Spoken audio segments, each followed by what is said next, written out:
Sejam bem-vindos a mais um Cubicast. Este que vos fala é João Brito, seu host favorito do Cubicast. E continuando a nossa saga de Observability, né? Existe uma proposta aí da gente mudar para Observability Cast, mas ainda não.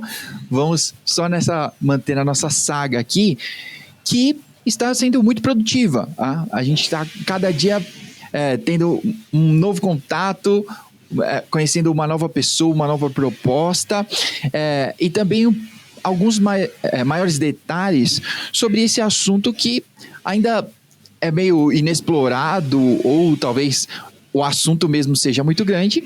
Então hoje temos a excelentíssima presença de Juraci Krotlin, se eu não errei meu alemão aqui, e ele que é software engineer na Grafana, né, mas também trabalha diretamente com OpenTelemetry, Jaeger e mais um monte de coisa. Eu vou deixar ele se apresentar e contar um pouco mais sobre ele mesmo.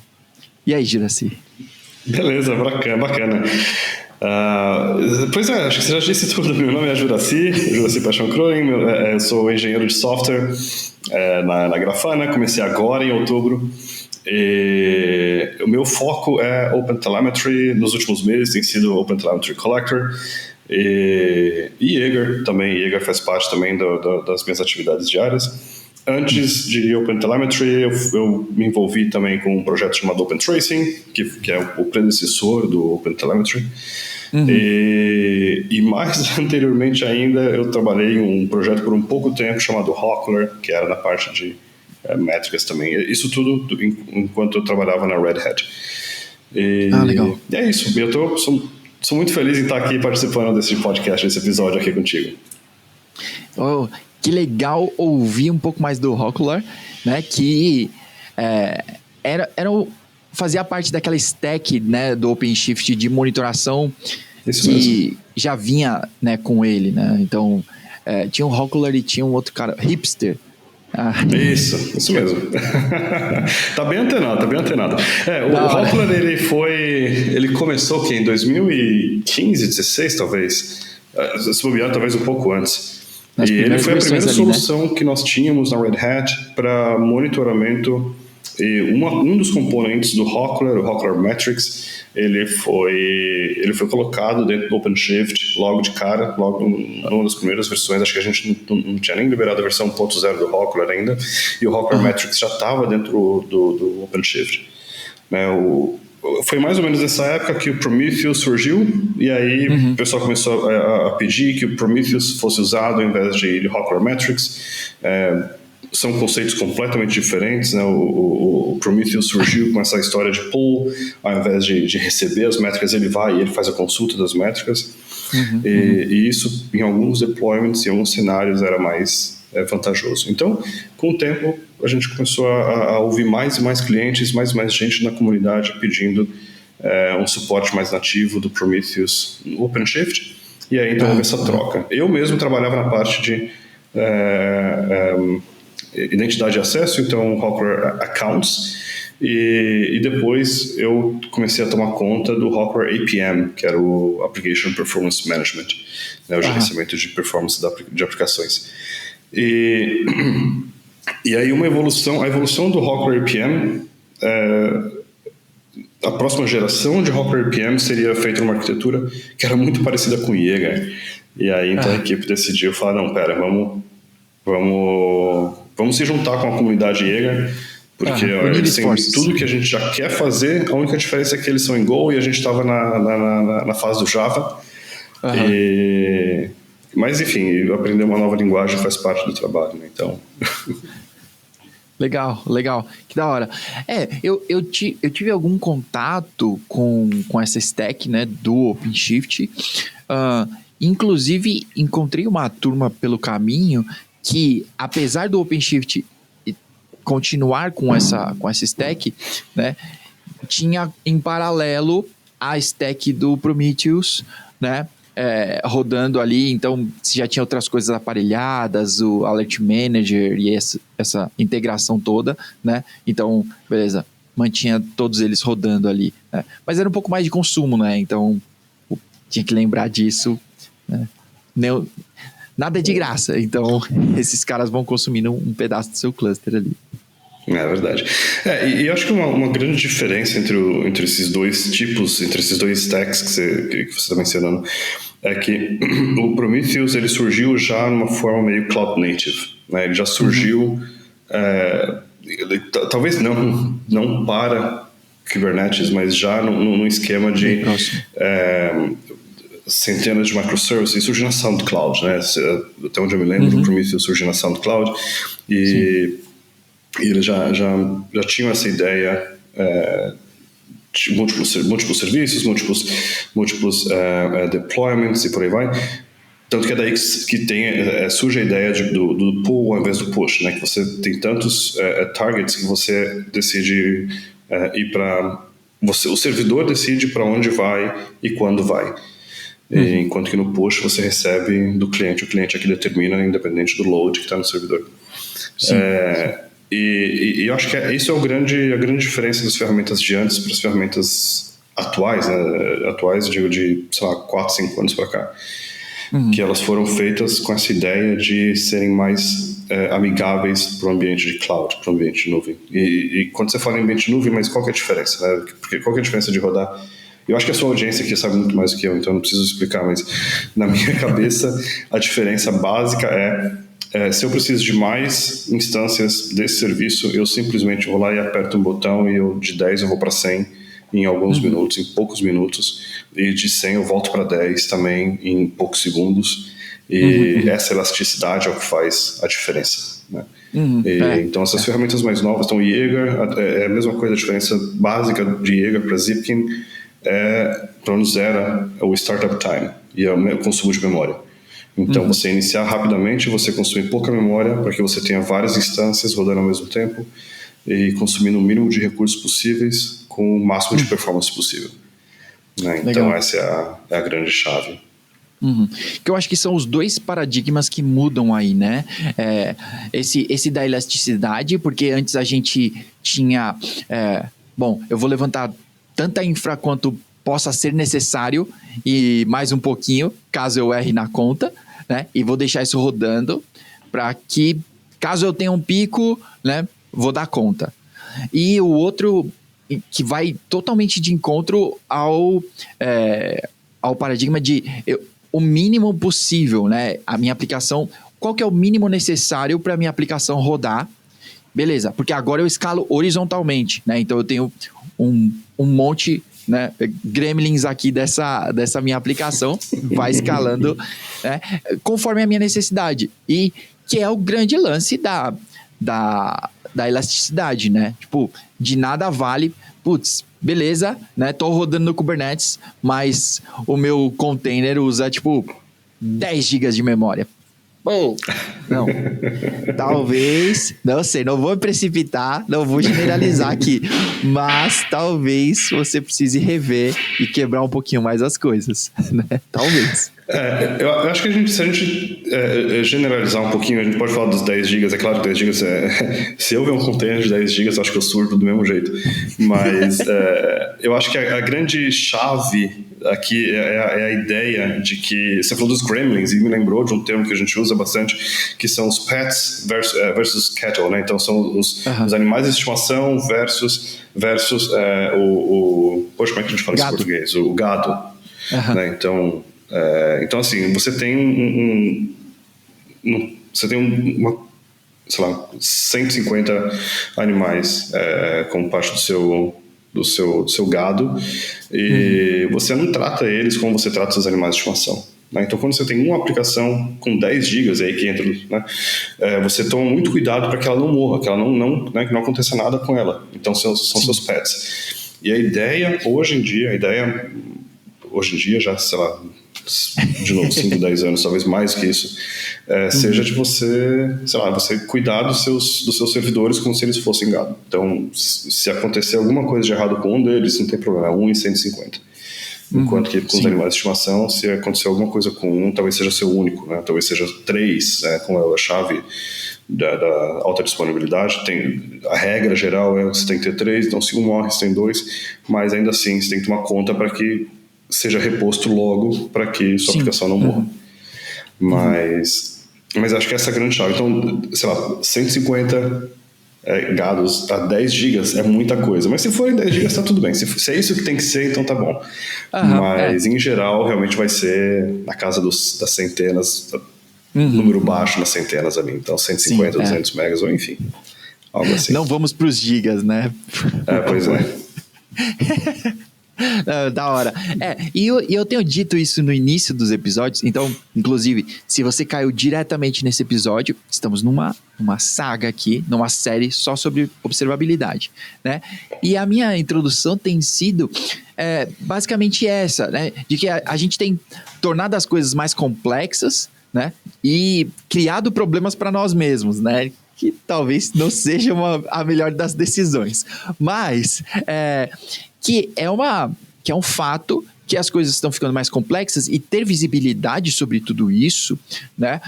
E talvez a palavra sobre observabilidade que eu tenho encontrado aqui é contexto, né? Então você ter a visibilidade no contexto correto, né?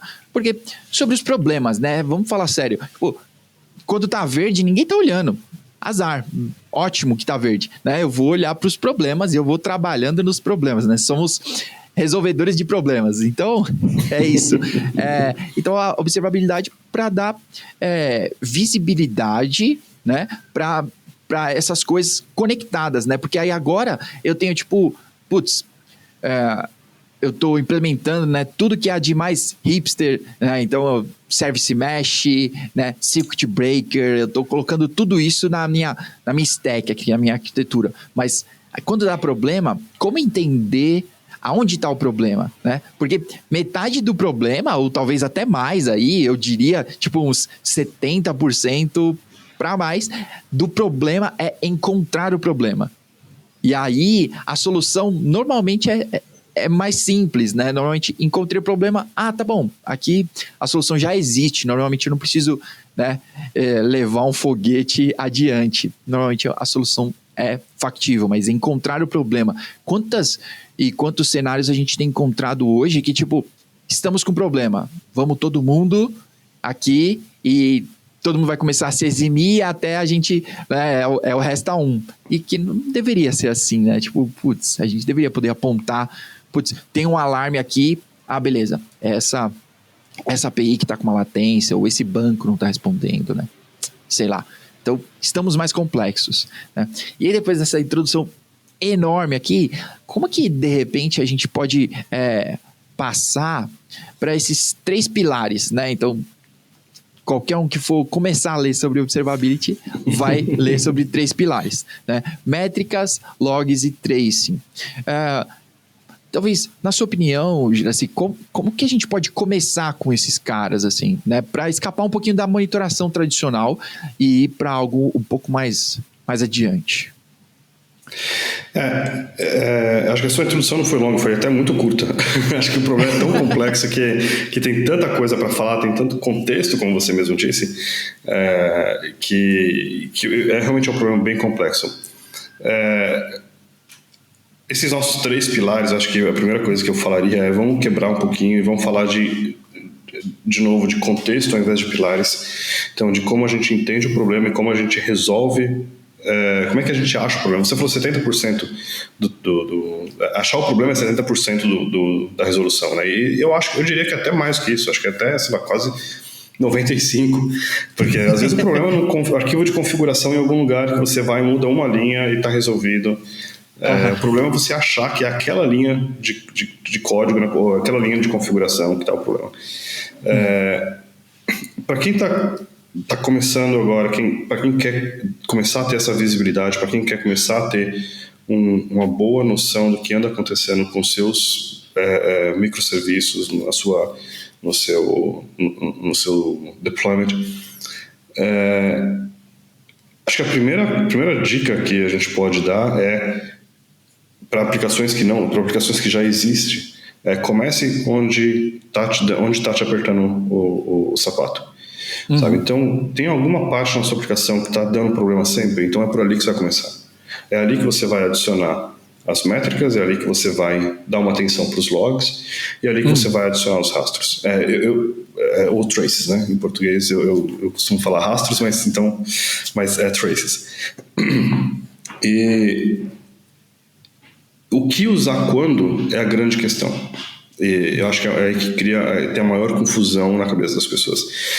Eu acho que logs a gente deve usar quando a gente está tentando entender o ciclo de vida da aplicação. Então a aplicação está se iniciando, ou então tem um processo em background que está ali fazendo o self-monitoring, está fazendo o próprio monitoramento de ver como é que está a CPU, como é que está a memória, como é que estão as minhas filas e por aí vai. Então só faz o reporting desses dados. Ou então, e isso, claro, colocando no log, mas isso também pode ser simplesmente colocado como um gauge, ou como um valor fixo nas métricas. Né? Então eu posso simplesmente pegar esses dados das métricas, coloco uma label para identificar qual é a minha aplicação, em qual servidor que está rodando isso, em qual node, em qual pod.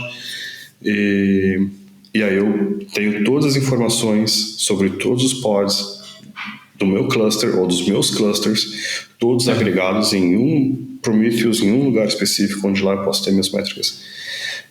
Tracing, ou rastros, o rastreamento, eu diria que é extremamente útil na hora em que você está lidando com um problema em que você não sabe o que aconteceu para até chegar naquele problema. As métricas são muito boas para você entender o estado atual da sua aplicação.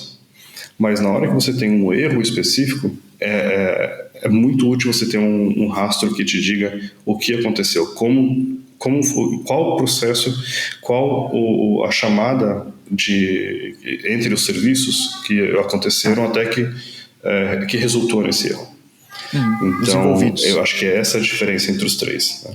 É você ter o rastro, um trace, ele vai te dizer a história entre todos os serviços, as métricas vão te contar o estado atual, e obviamente usando um time series database, você tem então a comparação do estado atual com como é que ele estava 5 segundos atrás e a 10, e por aí vai. E os logs hoje em dia, eu não sei, eu diria que no máximo, é útil no máximo para saber o ciclo de vida da própria aplicação. Então eu iniciei, terminei, recebi um evento, mas imagina só, você tem centenas de microserviços no seu cluster. Cada um deles tem pelo menos 3 instâncias, né, que a gente está falando de alta disponibilidade agora há pouco, ele tem 3. Então, se você tem 100 microserviços, você tem 300 aplicações rodantes, tem 300 instâncias de aplicação. Se alguma coisa dá errado, como é que você acha qual é o node que eu tenho que dar um kube control logs? Sabe? Com kube control logs, aí, o que eu coloco depois disso? Sabe? Qual que é o pod que eu tenho que... Então, é muito difícil você saber em qual servidor aquele request falhou, né? Aquela requisição falhou. Então,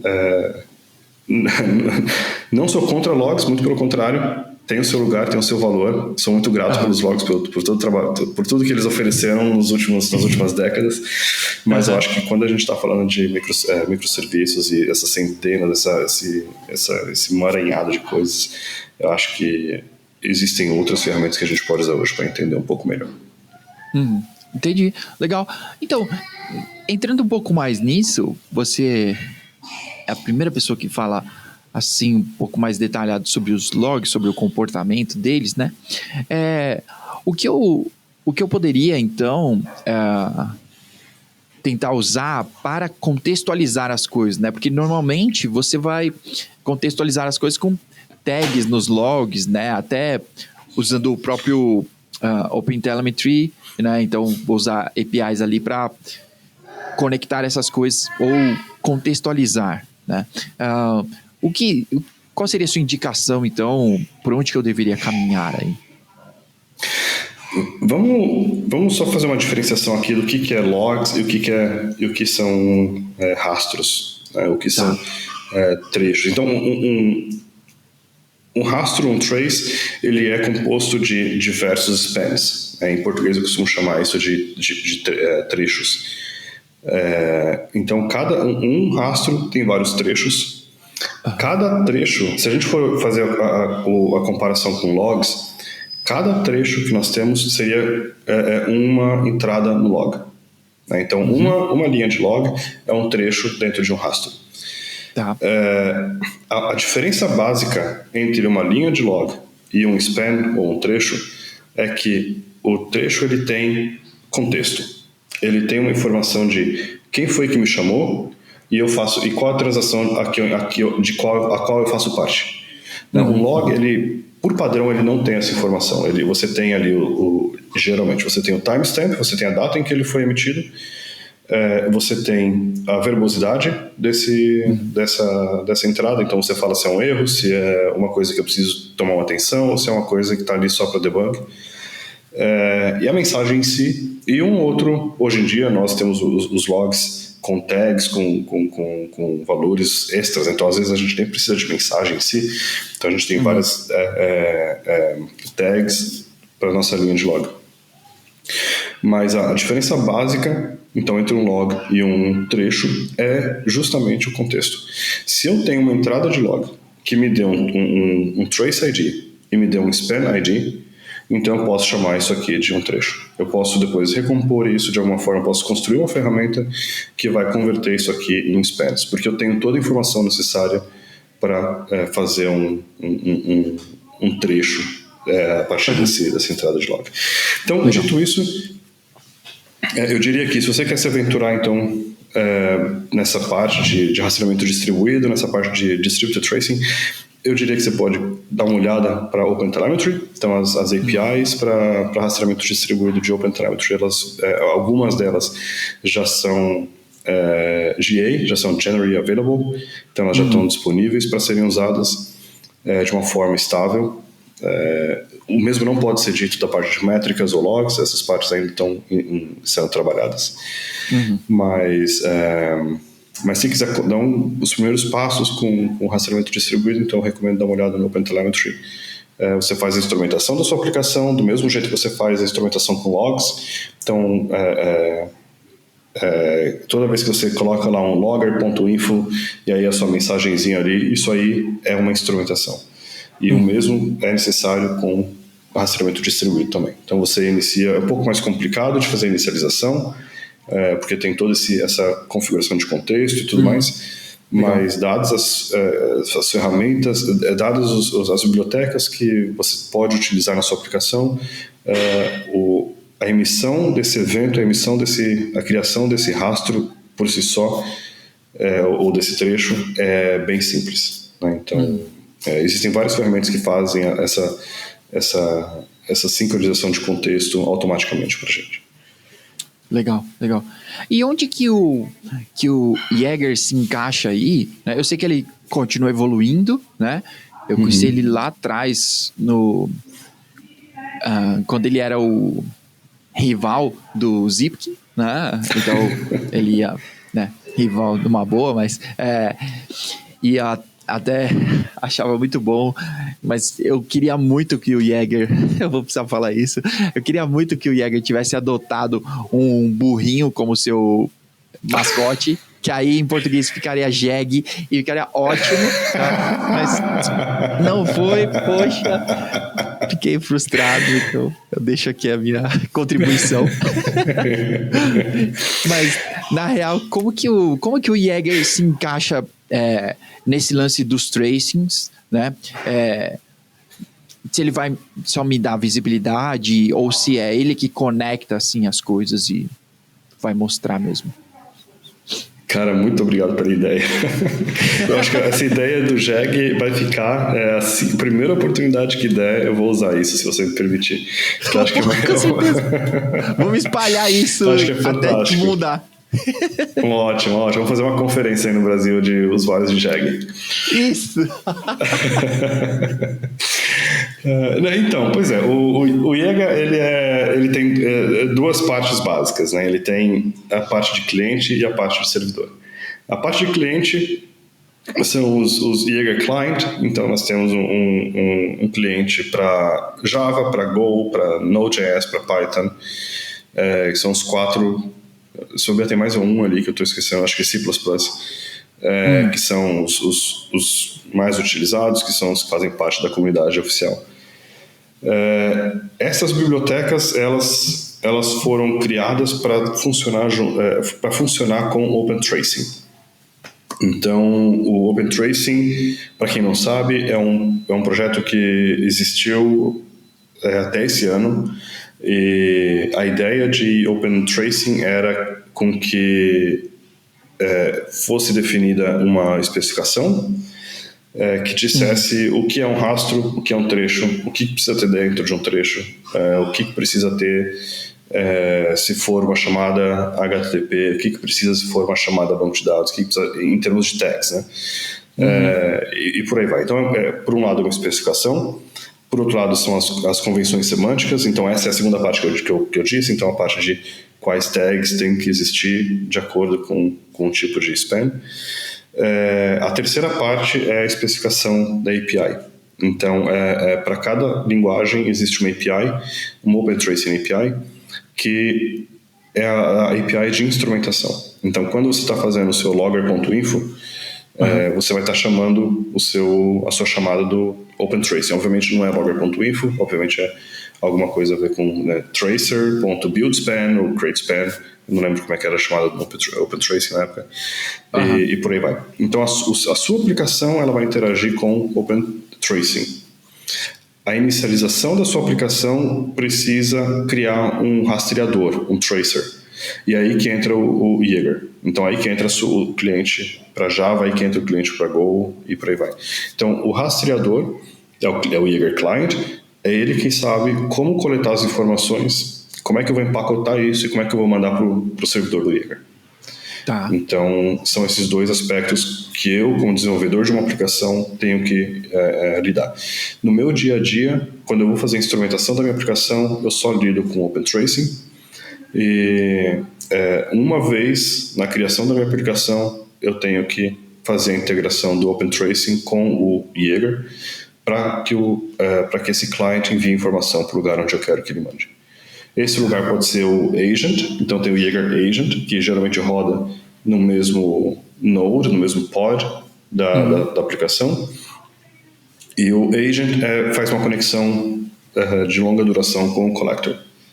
Tá. Então, e o agent eu já vejo como uma parte de servidor aqui, eu não vejo como cliente. Né? Então, é claro que faz a ponte entre os dois, mas eu já considero... Mas está nessa fase. Exatamente. Legal. E é isso, então o Jaeger é aí que ele se encaixa. Então, na parte de cliente, ele é o rastreador que vai enviar os dados para o servidor. Na parte de servidor, aí é uma solução completa. Então, é tanto a parte de ingestão de dados, então é tanto a parte de collector, então a parte do agent, claro, que envia informações para o collector, quanto o collector em si, que é stateless, então você pode fazer um escalonamento aqui horizontal. Legal. E aí esses dados todos vão para um banco de dados central, em algum lugar, que você pode configurar, pode ser um Elasticsearch, pode ser um Cassandra. E aí você tem a interface de usuário que então faz que mostra essa informação para o usuário. Né? Então, que vai no mesmo banco de dados e que transforma os dados que estão lá nessa coisa visual que nós temos, esse gráfico, essa trace view que a gente tem com todos os spans e com todos os logs dentro dos spans, com todas as tags e por aí vai. Legal. E que aí o Jaeger tem o seu próprio front-end, né? Ele tem o próprio dashboard ali que você faz as queries e vai pegar tudo isso que você precisa mesmo. Legal. Bom, uma dúvida técnica agora, né? Agora, não sei o que foram as outras, mas olha, já tive pessoalmente assim, né? Problemas com um lado ou com o outro. Já tive dificuldades com Cassandra, né? E também, quem nunca teve problemas com o Elasticsearch. Então, na sua opinião, assim, né?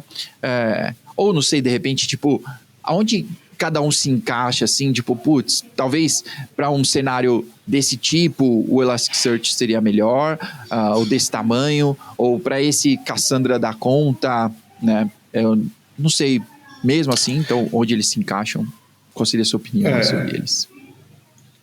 Eu acho que o banco de dados correto para o Jaeger é aquele banco de dados que você está confortável em manter. Acho que não tem resposta mais... Não tem resposta técnica correta para isso. Não dá para indicar Elasticsearch para uma equipe que nunca fez gerenciamento de Elasticsearch. Porque é complicado. E a mesma coisa serve para Cassandra. Existem alguns conceitos de Cassandra que se você não entende, você não consegue obter uma boa performance, né? Então, se você... Infelizmente, são essas as duas únicas opções que nós temos para deployment em produção. A gente pode ir um pouquinho mais a fundo nesse ponto daqui a pouco, mas basicamente o que eu diria hoje é Elasticsearch está mais estável quando comparado com o Cassandra para o Jaeger, né? Então, e obviamente quando eu falo Elasticsearch aqui, eu estou dizendo também de OpenSearch, então tem todo esse movimento de trazer Elasticsearch para OpenSearch, ou enfim, se assegurar de que as coisas funcionam nos dois. Até o momento em que não funciona com um e que daria muito trabalho, e aí a gente tem que decidir o que a gente vai fazer. Mas enquanto possível, nós tentamos dar a manutenção para os dois. A gente tenta fazer funcionar nos dois. A comunidade em si, ela tem usado muito mais Elasticsearch. Uma das empresas que oferece um Jaeger as a Service, por assim dizer, é a Logs.io, e eles também são bem presentes na comunidade Jaeger, e eles têm o cluster com Elasticsearch. São centenas de nodes de Elasticsearch. Faz parte do business deles fazer o gerenciamento desses nodes, então, né? Mas por isso e por outras, eu diria que Elasticsearch é o storage mais estável hoje para Jaeger. Legal.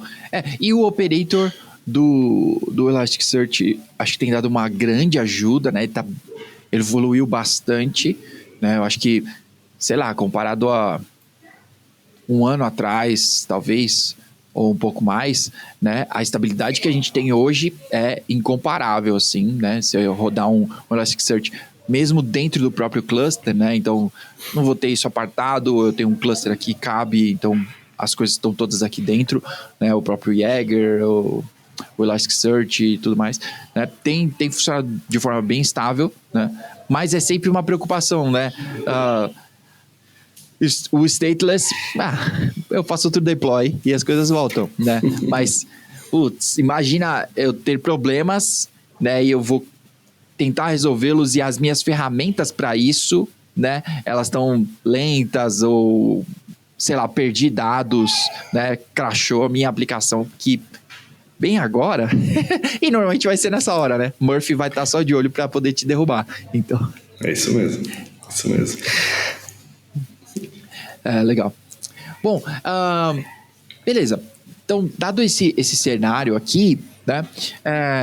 Passando um pouco do Open Tracing, né? Indo pro Open Telemetry.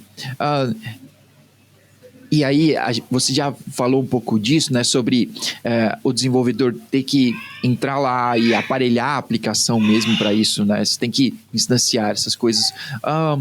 Quanto o desenvolvedor, né? O meu time, assim, tem que conhecer, né?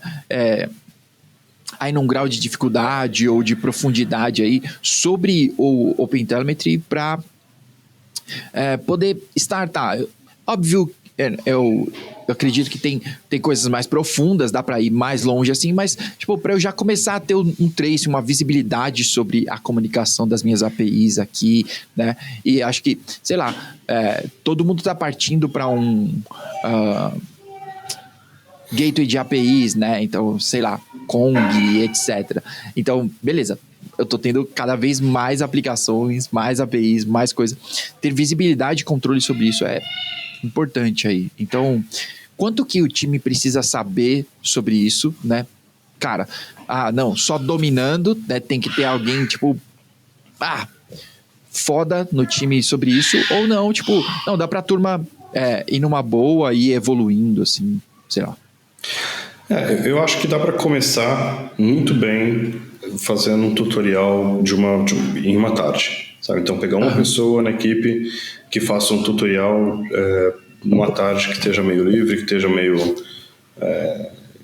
tranquilo, faz um tutorial, faz no próprio site do OpenTelemetry tem isso, para entender como é que as coisas funcionam, quais peças existem, como é que elas interagem, e aí fazer, enfim, no final desse tutorial você vai ter então uma parte de trace, você vai poder ver esses rastros então no Jaeger da vida, e aí você vai ver que você pode mudar só uma configuração X no OpenTelemetry, e você já tem os dados, ao invés de ir para o Jaeger, eles estão indo para um vendor qualquer, eles estão indo para um provedor qualquer de serviço.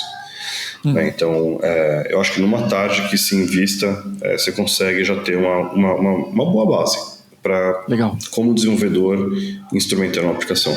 Só uma correção, apesar de eu achar, eu mesmo acreditar que as aplicações elas devem ser instrumentadas com rastros, com distributed tracing, da mesma forma que nós instrumentamos com logs, isso não é exatamente necessário, né? Então, tem algumas linguagens como Java ou como Ruby, em que nós podemos colocar umas bibliotecas junto com a nossa aplicação e elas fazem a auto-instrumentação da nossa aplicação.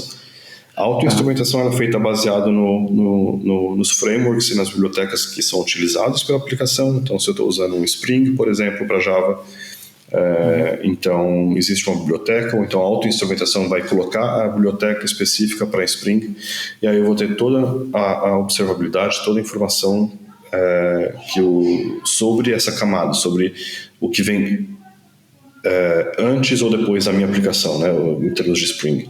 Então eu não vou ter visibilidade do que está dentro da minha aplicação, ou seja, do meu código, mas eu vou ter uma boa visibilidade sobre os arredores. E isso geralmente já é bom o suficiente, é bom para começar. Então, se você não quer entender muito como é que as coisas funcionam, você pode simplesmente abre lá no GitHub, OpenTelemetry /OpenTelemetry-Java, eu acho que é. Lá vai ter o link para o Auto-Instrumentation. Segue o README daquele repositório e só de adicionar um jar na linha de comando, um Java Agent, você já vai ter uma explosão de dados surgindo da sua aplicação.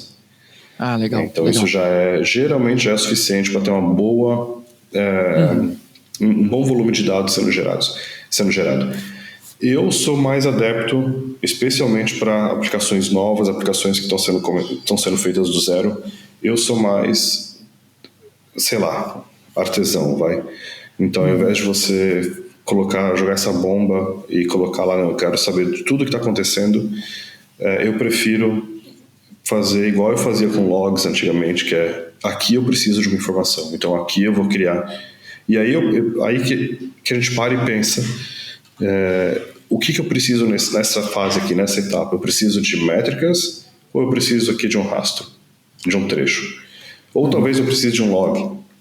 Então, o que eu preciso aqui nessa parte? E aí, então, os seus rastros que saem como resultado disso, ou suas métricas, elas são muito mais bem pensadas, elas têm um propósito de existir, elas estão ali por um motivo, elas têm muito mais valor. Enquanto que se você colocar uma auto-instrumentação, a auto-instrumentação ela é ótima para aplicações legadas, para aplicações que já existem, para quando você já está tendo um problema com alguma aplicação específica e você precisa de informação agora, então você vai lá e coloca a auto-instrumentação ali enquanto você pensa no que fazer no futuro. Mas enfim, eu acho que eu fugi muito da resposta para a sua pergunta. Não, acho que foi mas ótimo. Acho que essa... Mas acho que esse é o jeito certo de encarar esse problema, sabe? Com o tempo que você tem, se você tiver algum tempo, estude, entenda como é que funciona. Rastreamento distribuído, traces, é uma coisa bem mais complexa do que logs. Então, existe muita gente que vem para a nossa comunidade e começa a fazer perguntas e a gente percebe que tem uma certa confusão ali. Então, rastros não são logs, rastros não são métricas. Cada um tem o seu propósito, cada um funciona de um jeito diferente. Então, legal. Pegue um tempinho, pegue umas horas aí para dar uma estudada, para dar uma lida, para entender como é que funciona. Existem tutoriais, mesmo os tutoriais mais antigos de Open Tracing, a base deles, a ideia geral da coisa é a mesma. Então, sigam esses tutoriais, que eles são muito úteis ainda. Legal. E acho que como todo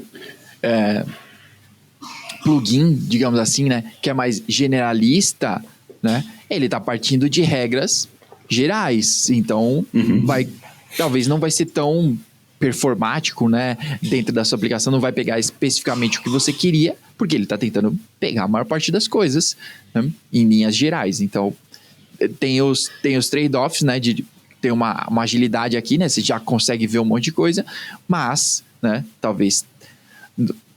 Bom, mas sei lá, quem tá... para você não modificar a aplicação, né, tipo, eu acho que o seu exemplo é ótimo, porque tipo, se eu estou recomeçando, ou se eu estou começando uma aplicação, já vai escrever isso, né, e vai fazer parte do seu código.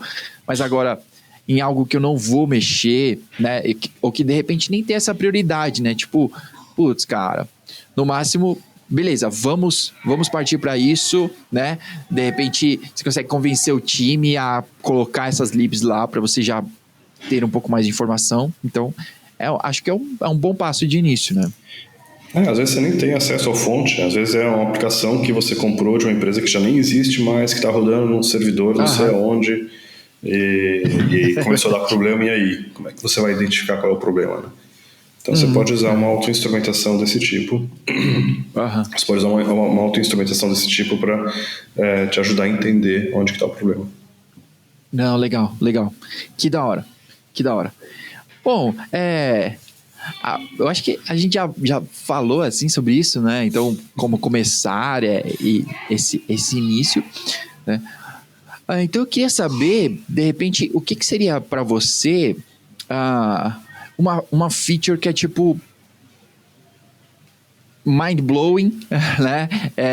Sobre Open Tracing, sobre Jaeger, essa stack toda, né, de observabilidade aí. O que é tipo para você talvez a feature, putz, cara, isso aqui para mim é que faz toda a diferença.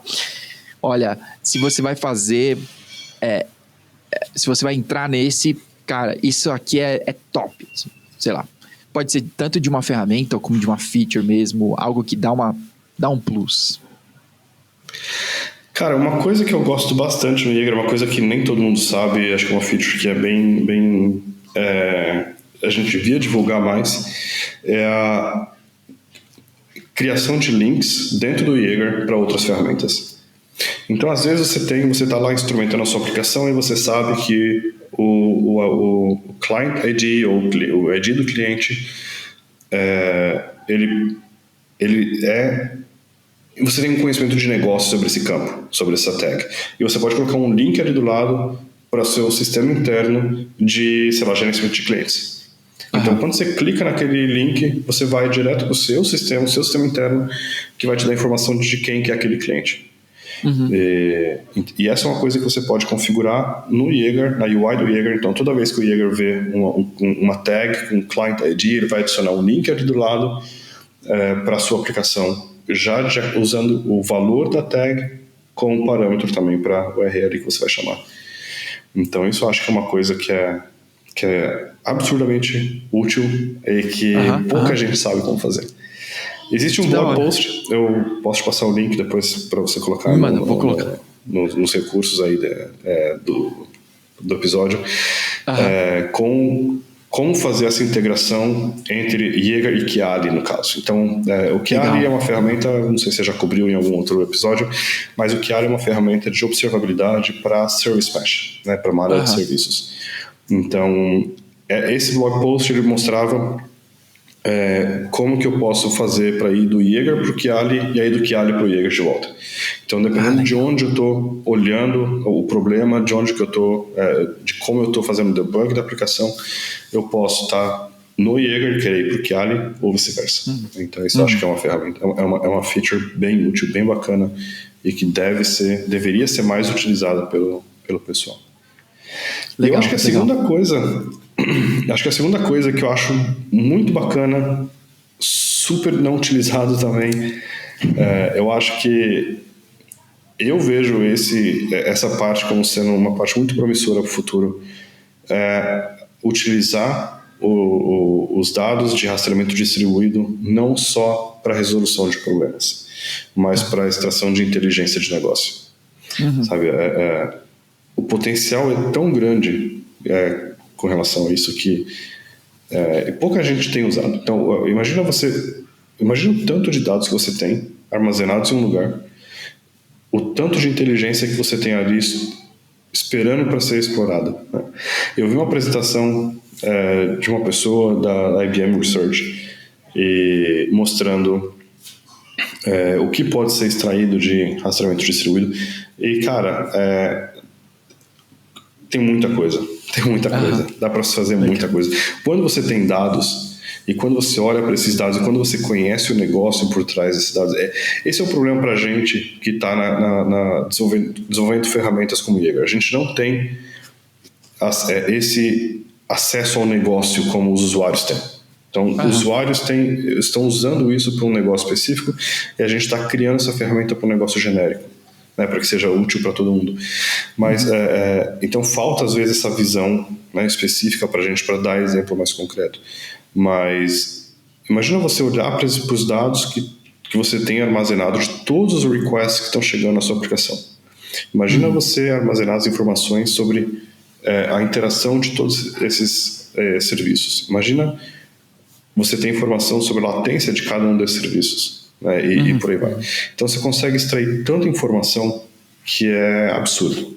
Sabe? É só você conhecer a aplicação e criar a pergunta que você tendo os dados, você consegue achar a resposta.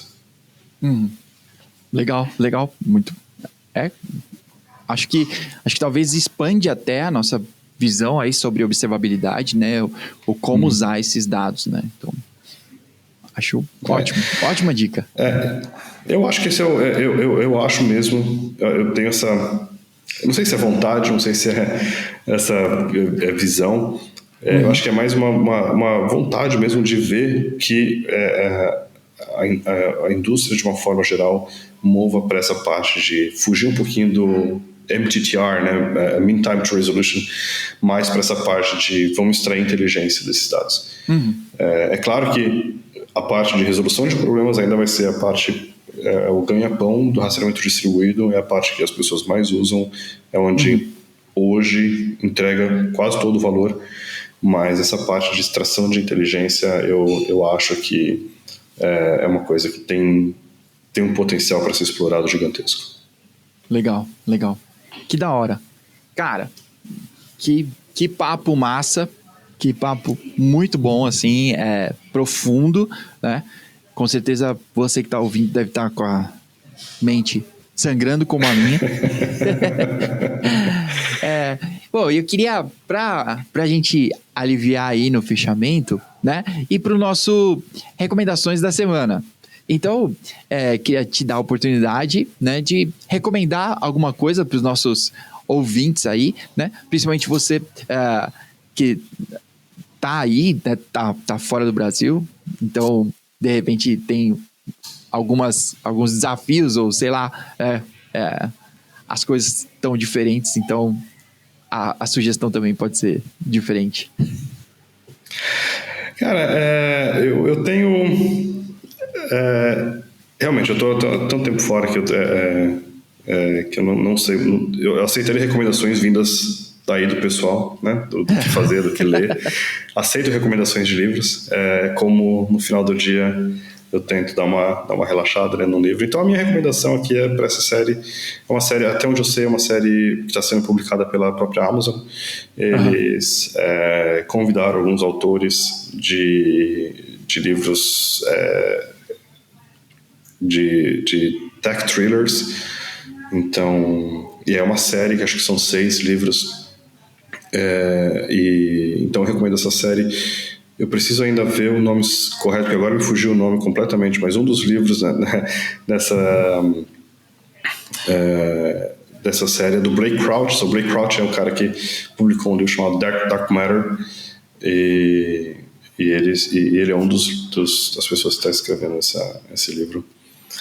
Se você me der uma pausa, eu posso dar uma olhada e a gente corta na edição, porque realmente me fugiu o nome da série. Tô tentando lembrar aqui, mas... Com certeza. Vamos lá, tá aqui. Que não é a série dos livros do Isaac, né? Não.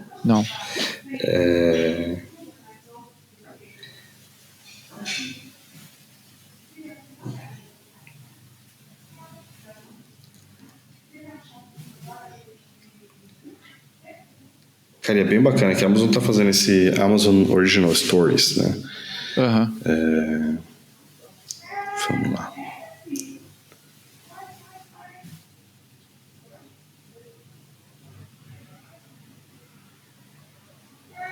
Forward. Pronto, tá aqui. Forward Collection. Então acho que eu vou voltar e... Beleza. Pois é, eu acho que a minha recomendação... bom, eu tô há tanto tempo aí fora do Brasil que eu acho que eu aceito recomendações de vocês, livros que vocês possam indicar, eu aceito com o maior prazer, especialmente em português, que me falta bastante conteúdo desse tipo. Mas o que eu tenho lido, uma série que eu achei bem interessante é uma série de livros publicadas pela própria Amazon Original Series, é o nome do projeto deles. E esse em específico é a Forward Collection.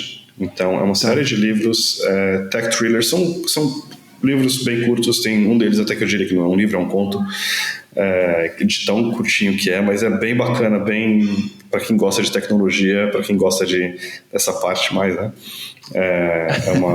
É uma mistura bem bacana de thriller com tecnologia, com alta tecnologia. Legal. Então tem geração de números randômicos de um lado, tem física quântica, tem futuro, tem implantes, tem de tudo. Tem de tudo, eu acho muito bacana, recomendo a leitura para quem gosta de livros. Forward Collection. Legal. Pô, que da hora. Vou dar uma olhada já que é um conto, porque eu não sou muito... Cara, não tenho o hábito, tô tentando criar, mas o hábito de ler, pra mim, ainda é complicado, assim. Então, a minha recomendação é de vídeo, de filmes. Eu tenho assistido uma série, também tá no Amazon, né? Tá no Prime, que é o Upload, né? É uma série, a base dela é que, tipo, tem como chamava aquele jogo...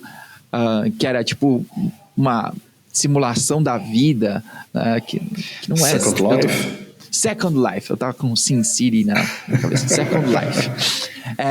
Então, que é tipo você isso. É das antigas também, hein? Pô. Então, é como se fosse isso. Tipo, você vai morrer, vão fazer o upload da sua mente pra lá, né? Pra esse Second Life. Só que você consegue interagir. Então, você tá vivo, né? Porque você consegue interagir, inclusive, com o mundo real, né? Tipo, como se fosse uma call, né? Então, tipo, você vai falar com as pessoas que estão no mundo real, né? Eu ainda não assisti tudo, eu tô na metade aí, caminhando, mas tem todo um drama aí, né? Que a mina que mandou o namorado pra lá, assim. E aí... esse pau não deveria ter morrido. Então... e aí tem o drama de não estar vivo de verdade. Tem toda essa interação, assim. Bem da hora, eu acho uma série bem nerd, assim. Então, mas tem esse drama por detrás aí. Tá sendo bem da hora. Então, quem sabe mais alguns episódios pra frente eu já terminei. Aí eu conto pra vocês lá do final. E se alguém morreu ou não. Brincadeira. Não, eu sei spoiler. Cara, mas eu acho super bacana isso aí. A mesma linha tem... Em um dos livros dessa série tem uma linha que é muito parecida com essa, em que tem um robô criado com uma inteligência absurda, assim, uma super inteligência, e um dos objetivos desse robô é... Se você quer ler os livros, pare agora e pule um pouco, porque spoiler alert, né? E porque eu vou contar uma parte que talvez quebre Mas enfim, é uma questão filosófica muito bacana essa de você parar e pensar. O objetivo desse robô, dessa extra inteligência, dessa inteligência, né, super inteligência, como eles chamam ali, a ideia é trazer o bem para a humanidade. E aí essa inteligência, ela descobre, ela determina que para o bem da humanidade as pessoas têm que ser colocadas dentro do computador. Sabe? Então, a sua mente é feito o upload para um lugar central. Então, você não morre, você não tem fome, você não tem sede, você não tem necessidade, você é feliz. E aí entra aquela coisa, então, o que realmente é o bom da humanidade, sabe? E eu gosto desse tipo de livro, acho que esse tipo de questão filosófica já veio lá com Brave New World, né, com o Admirável Mundo Novo, também que tem essa mesma ideia de vamos produzir os bebezinhos e só com base no que a gente precisa. E aí você para e pensa, poxa, vale a pena, não vale a pena, sabe? Eu acho muito bacana esse tipo de coisa, esse tipo de livro que mexe com a sua cabeça de uma forma que vai além do livro. Tá bom. Ó, mas aí eu tenho duas opiniões. Ó, que isso é um pouco do lance do Matrix, né? E aí o dono lá, o construtor, ele fala, tipo, a primeira versão do Matrix, todo mundo era feliz, e aí, tipo, não deu certo, né? Os caras perderam safras, assim, de humanos, né? E a outra, agora eu vou dizer que sou velho, hein? Porque a outra é do filme, se eu não me engano,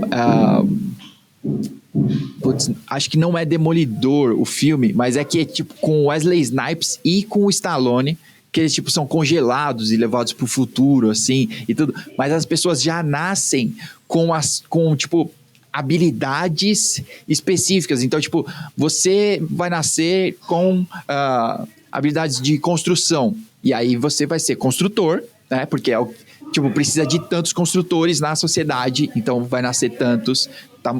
Tipo, um tá se aposentando, morrendo aqui, vai nascer outro lá. Tem toda uma programação pra essa vida, né? E é da hora porque o Stallone é congelado, mas quando os caras vão descongelar, eles dão pra ele a habilidade de, tipo, crochê. E aí, tipo, não, cara, você é o polícia. Dá habilidade pro cara de jab, sei lá.